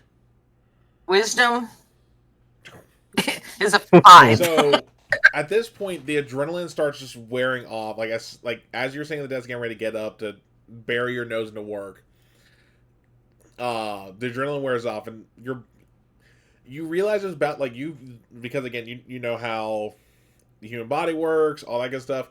You realize okay, hold on, let me not do anything too crazy because you don't want to get up and strain your body more.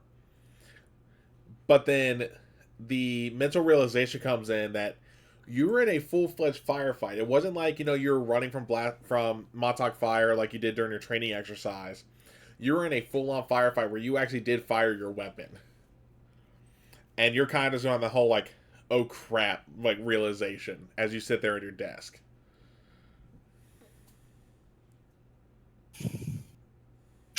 I'm going to get up and lock the door,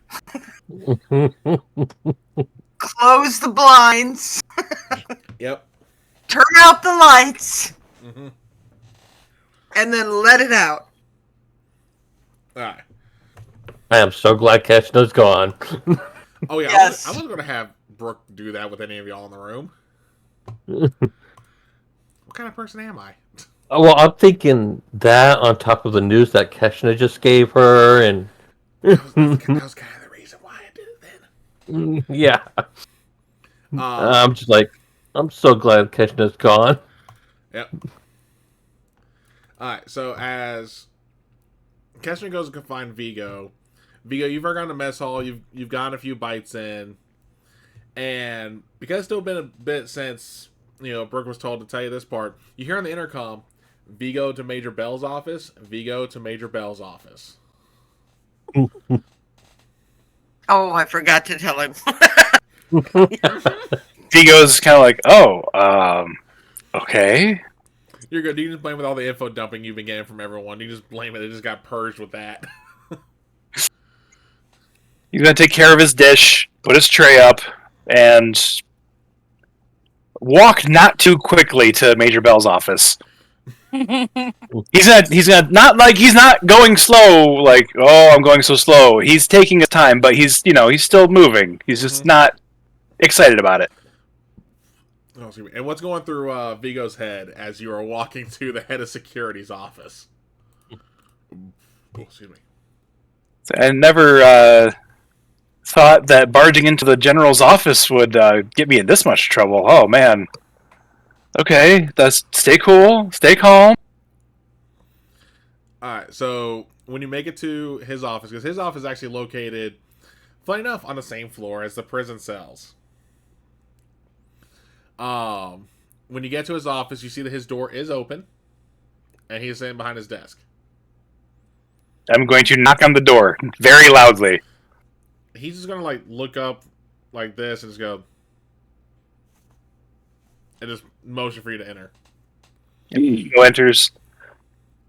Did you want me to close the door or leave it Yes. open? Yes, to close it, or Close the door, Vigo. okay. You go. He closes the door and sits down.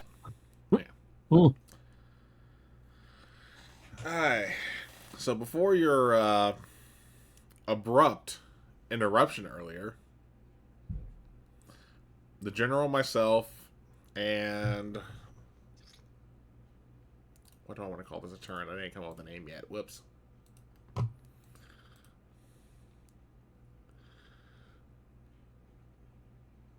Willow is the name of the attorney, or at least that's the best translation of their name. We're trying to decide what to do with our prisoner. We are going to interrogate him to figure out why Samira was attacked of all places.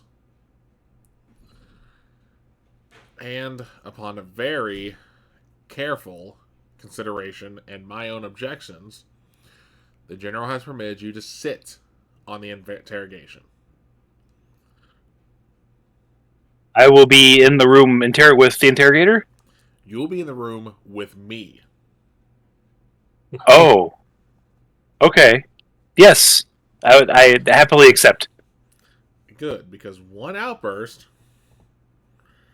especially if it becomes a detriment to the conversation, and I will literally kick you from the room. I have no doubt that you will do what you say you're going to do. You may go, get some rest. We'll begin tomorrow. And he's going to get back to filling out paperwork. Thank you. Okay, he stands up and awkwardly leaves. Alright. Did you want the door open or like? He's going to give you a side eye. I'll leave it open. That's okay. Alright, so what's going through Vigo's head now? Oh, he was told to rest. He's not going to sleep. He's just going to sit in his room, stare at the ceiling, and just ruminate. Spiraling ruminate. Oh, nice. And let me double check something. Not my one to hit. By the way, Helen, Mm-hmm. that's where she went What? after she left the general's office. What, the majors? No. Oh, She Vigo's went and room. got- Okay. She went and got a bottle out of her room, and she's sitting in his room waiting with 2 glasses and a bottle. Yeah, I mean, well, by the time he gets to the room, I mean, he'll be able to see it, obviously.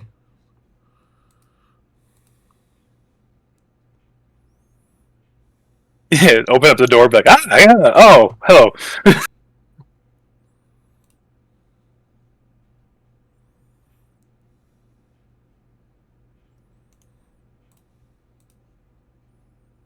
Sit down.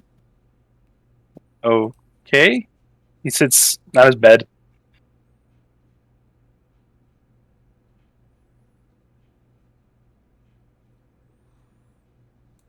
How are you feeling?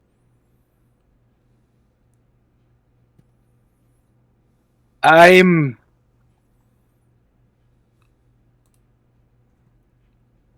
better than I was. Had a talk with Brooke, and she helped out a lot. Got me out of a bad place. Also, my grandpa slapped me very hard, but I kind of deserved it. So, good news. Major Bell said that they're going to interrogate the prisoner tomorrow and that I can sit in with them, as long as I don't have any outbursts, like I did earlier.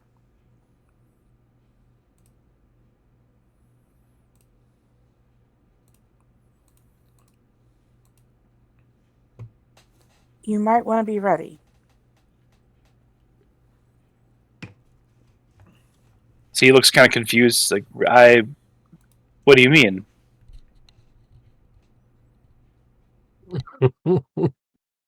Hold out a glass to him.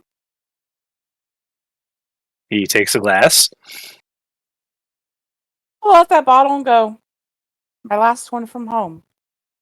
She'll pour him a little bit, herself a little bit.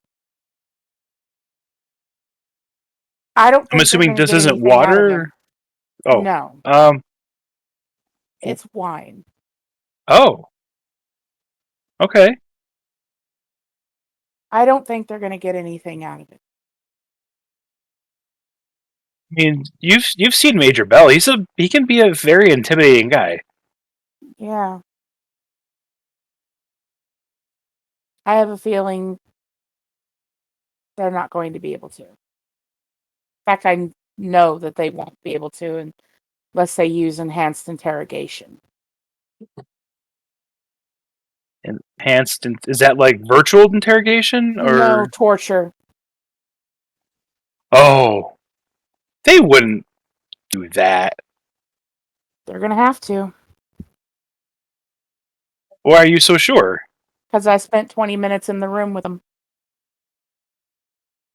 King of Vigo drops his glass. You what?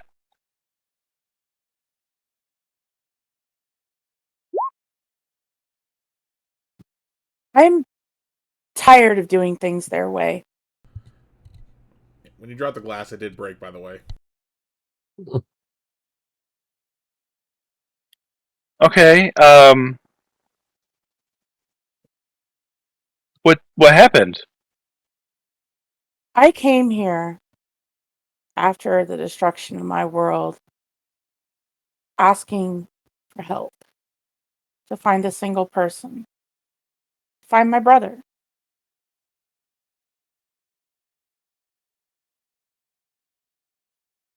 I think they're more worried about other things. So I'm going to start looking out for me and mine. And that's what I went to do. I asked them one single question, constantly repeating it every minute, watching and studying. And the only answer I got was taking care of business. Now, that could mean multiple things. But I don't think Major Bell's going to get anything out of them without using enhanced interrogation. And I also have a feeling that the general's going to send me away soon. See, Vigo, where his hand where he was holding the cup, it kind of clenches into a fist. And he looks at Sharifa in the eye, and slightly out of character for him, he'll say, "You are not the only person who's lost something. No. You are our team's leader. Mm-hmm. We need you to lead us. If you are just going to take care of you, you are turning your back on us. You are part of me. You are like the brother I lost.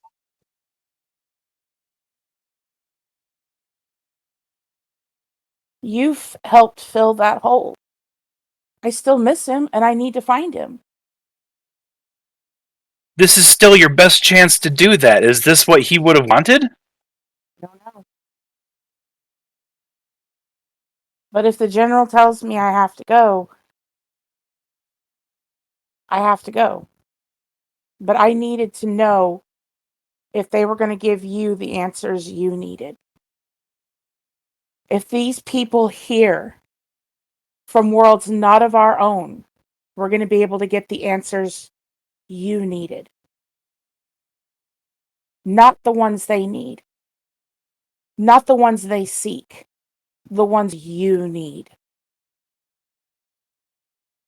Because I don't give a shit about them. You, Keshna, and Brooke are all that matter to me outside of finding them. And I don't think they're going to push hard enough to find out what happened to your dad. I need to see that for myself. I'm not going to lie. Tomorrow when I sit down in that interrogation, it will take an immense amount of self-control to not lash out. But two things are going to keep me from doing that. One, that I believe that this team and this base and these people are the best chance that you have at finding your brother, I have at finding my father. And two, I need this team because you guys have become the family that I never had. And if you keep acting the way you've been acting, thinking of only yourself, that says your mind goes one direction, your body goes in another. Your actions are speaking louder than your words. Understood.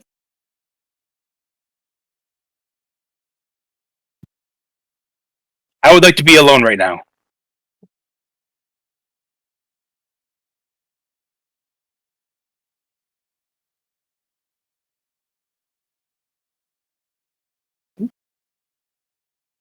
She'll get up and walk out. And that is a great point for us to stop tonight. I just want to say that's mean, Kellen. You have unlimited points on your channel. Hey, what the heck? Hey, I'm not the one who started the train today, okay? Mm-hmm. Alright. But we were going to go ahead and stop there tonight because that's a great point to stop on. That was amazing, y'all. So we're going to go around again and say who you are, who you play. What was kind of your takeaway from this session, especially all the different discussions that have been had between, like, Vigo and the Major, obviously Vigo and Sharifa there, Keshna and Brooke and just everyone at this point in today's session. Are you sure Brooke did a minor in psychology, by the way? And then obviously just, where people can find you elsewhere. So we're going to start with B.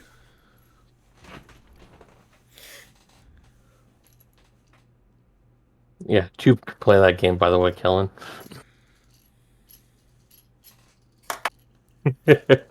All right, so. Oh. Let's see. Well, real quick, I don't know what's Kellen you're referring to because that's not how you spell my name. No, you know who I'm referring I know. to. I'm not going to be that person. I'm just being a smartass. I know. So we'll start with the kill with kindness first before we get into the rest of that. So there's so many things to choose from though with Lisa. I really like how you've made Brooke, but you've also the way you've evolved the character through the play is really inspiring. It really, it's really cool and to see how each little nuance of interaction you've used to help mold Brooke to who she is becoming right now. That's really cool how you do that, and it's something I've been trying to learn that I've taken from your playing that I'm trying to incorporate too in my own. So thank you there for that, Lisa. On B, I play Keshna. On B, I play Keshna, who I can happily say is not the troublemaker this session. Well, not the sole troublemaker.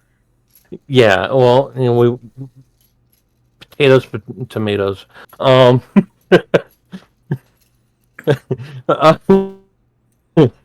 Necrotic Viper on Twitch, Discord, and TikTok. You can find me on all three. Things I haven't been streaming lately, but I'm getting back into swinging things, so you can always look for me soon. I have personal things going on, but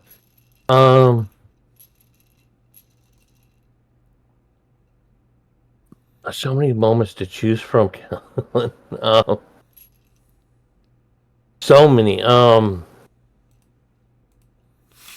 I think my favorite moment is actually Sharifa's rigging the door with the blanket and the mat in the tray. That was just great. Yeah, well, it wasn't favorite moment. It was what would have been Keshna's takeaway from the session? Oh well, yeah, but Keshna's takeaway.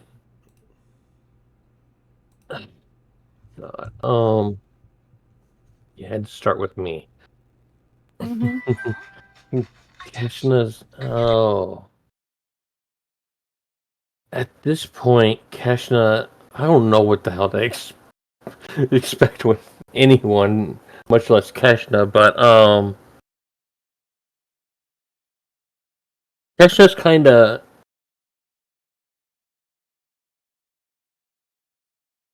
she's concerned because she didn't really get much of the reaction she was expecting from Brooke upon the discovery of her and on Sharifa's plan, but she's taken partial credit for it to help try to alleviate Brooke or Sharifa from some of the trouble. But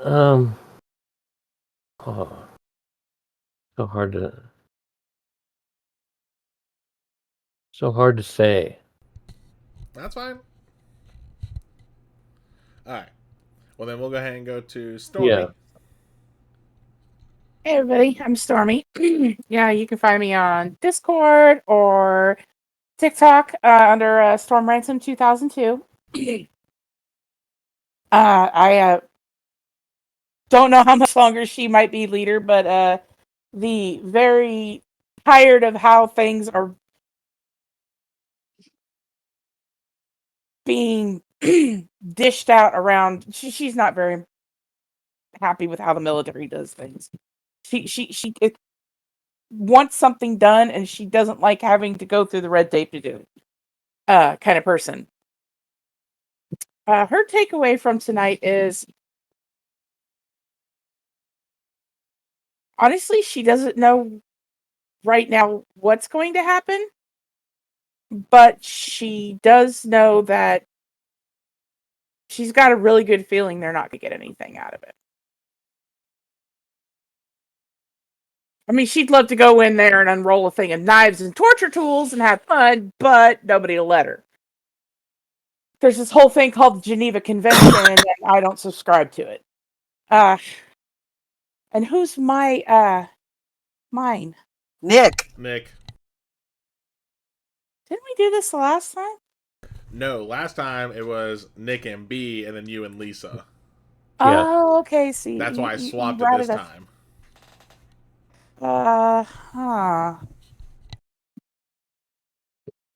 Well, let's see. There's a couple of things I could say. Mr. Giggles over there. I'm a giggly bitch by nature. Yes. You did. I like how you did make it fun tonight, though. That I had a hard time trying to keep a straight face, trying to bluff with the fact that I have. Well, what would be this side of me is Lisa looking like, oh shit, did she just do that? And then the giggle box over here trying to make me laugh. But I do like the fact that he finally looked at Sharifa, that she needed that. Because so far he's been the only one that really hasn't put their foot down around her. And the fact that he just did that helps a lot. And I will say real quick too, just for a little bit of irony, when you motioned to what side of you Lisa was on my end and the stream's end, you pointed at Nick. And the opposite was Lisa. What's on Discord, because it's like I'm in the middle, you're above me. And... Yeah. No, I just found it funny on that part. Alright. Then Lisa. Hello, I'm Lisa, D&D Winterwolf on TikTok and Discord. I get the great honor of playing Dr. Brooke Walker. I have so much fun with this game and this character. You can find me every other Friday here on the Stargate campaign, coming back on the 21st. Every Monday night, you can find me on Halfling Wizards Twitch channel. We play 2 campaigns on opposite nights. We have... On the 10th, we will come back with Origins, which is a 5e Orleia campaign, where we're about to face off against not 1, not 2, but 3 trolls. Just after we basically figured out how to get out of this camp that we're stuck in. So that's going to be fun. And on the 17th, we'll be back with Wind Riders of Aria, which is Orleia campaign set on one of the moons of Aria using a new system called Surge, which is a lot of fun, and there are links in the chat through Nightbot. Check it out. It's a lot of fun. It's a great system. Okay, so my takeaway tonight was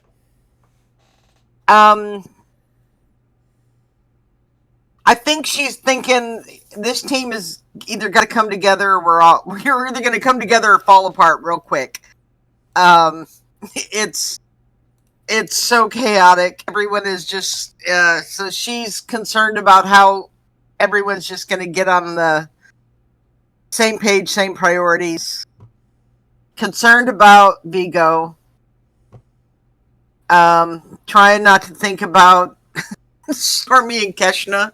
Again, she can't do anything about it. And pretty much going to have her own little crash here soon, just from the whole resulting work, firefight, work, emotion. So she's probably going to sleep for about 24 hours soon. My redeemed kill with kindness was to be. And what I love about what you're doing with your character is, yes, she's chaotic, but we've all played with that one character who just plays to create chaos. What makes your character stand out that you've done is you've put this compassion into that character and this genuine sense of caring about the other characters. And also you can see that the character, there's growth. Some people, we've all played with players where they start on one note and they never deviate from it.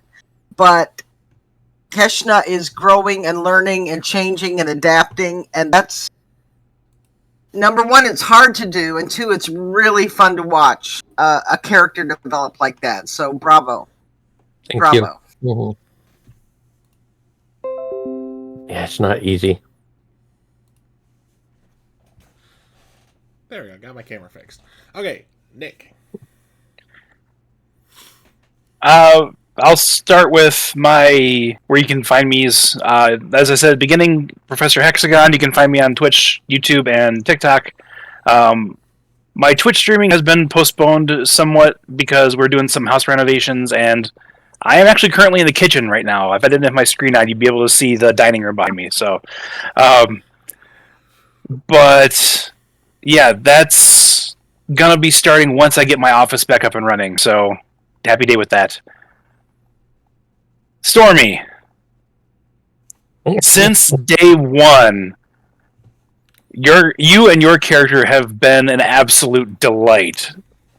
You're riding this edge of like lone wolf and team leader, and you're riding it so well and so like it's such an entertaining watch.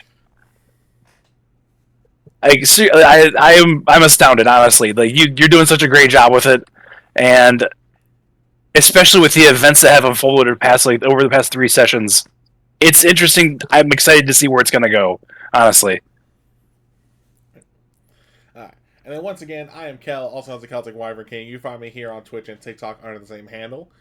On the opposite Fridays from us, you can find me over on The Dinner Game for Walking Dead Jazz Funeral, which is a live action play, or not live action, well, obviously live action, you know what I mean. It's an actual play using the Walking Dead TTRPG, where my character almost died because he got a fence post through his ribs. Yeah, so just to kind of clarify, I need to go back and watch the VOD for this. So, the Skinner from Walking Dead Saints and Sinners, the serial killer from the Reclaim, snuck into our camp trying to kidnap a player. The player then took a gun, blew out their cheeks and part of their head. Like, they literally put the bullet here and, like, took out a good chunk. And instead of trying to get away, because they were hurt pretty bad, they decided to kamikaze themselves. I went to cover the person who did the shot, because they also got shanked after they did the shot. And I rolled so badly that a piece of the fence went right through. Yeah. So my character almost died. Like, went to shock and everything. I've been thrown off a horse into a fence post. I've never had one go through me, and that hurt. Well, they had a pineapple Just being grenade. thrown into one. They were leaning up against a pineapple or a fence using with a pineapple grenade when it went off. So, Oh. explosives in that system are fun. And obviously on the every 2 weeks, just like as Lisa said, next time you'll be able to find us on the 21st. You can find us here for our Stargate 5e campaign. We're going to keep going down the rabbit hole of trauma and emotions with this party.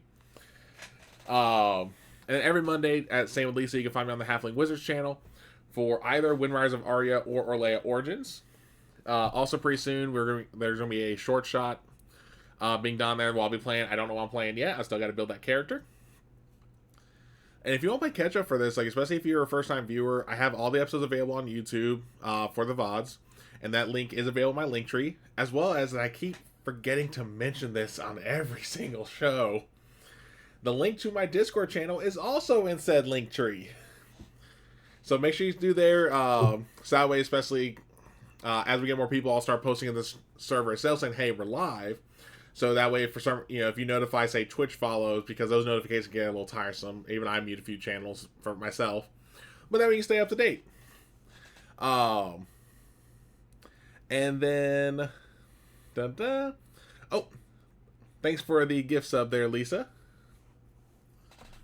Alright, and then I got a couple. So first off, my Kill with Kindness, Stormy. Mine's much along the same line as Nick, where you do a great job of riding that very fine line between doing the whole "fuck this team, I'm out" to "hey, I'm the boss." You do a beautiful job of that. Thank you. Now, or as my brother would say, like a bear on cocaine riding a unicycle on a very thin line. That's one way to put it. And as for the look in the mirror, God, I always hate doing self-kindnesses. Thanks for that, Lisa. I love you. I know. Still a traitor.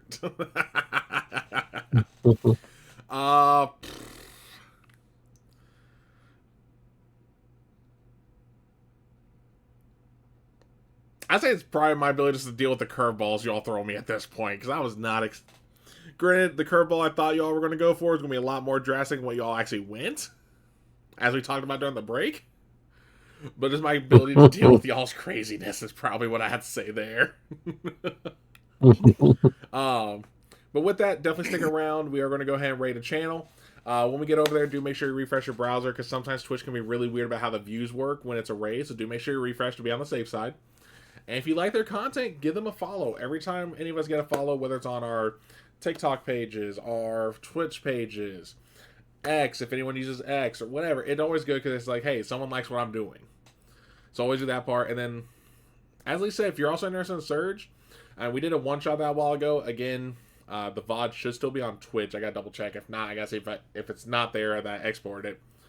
But if you want to learn more about the system, I got the link to their website and my Nightbot commands. It is 100% free to download the PDF. It is a really cool system. And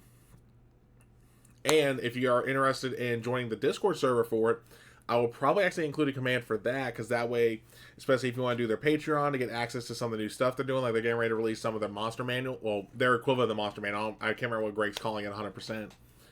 But I've been able to see some of the entries as a little early sneak peek, and oh shit, type on the monsters, because god damn. Like, some of those are going like, no, fuck this shit I'm out.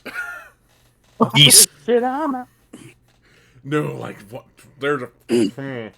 Anyway. But, like I said, with that, we're going to go ahead and go into our outro. And we'll just see y'all next time. Have a good one. Hi, Gigi.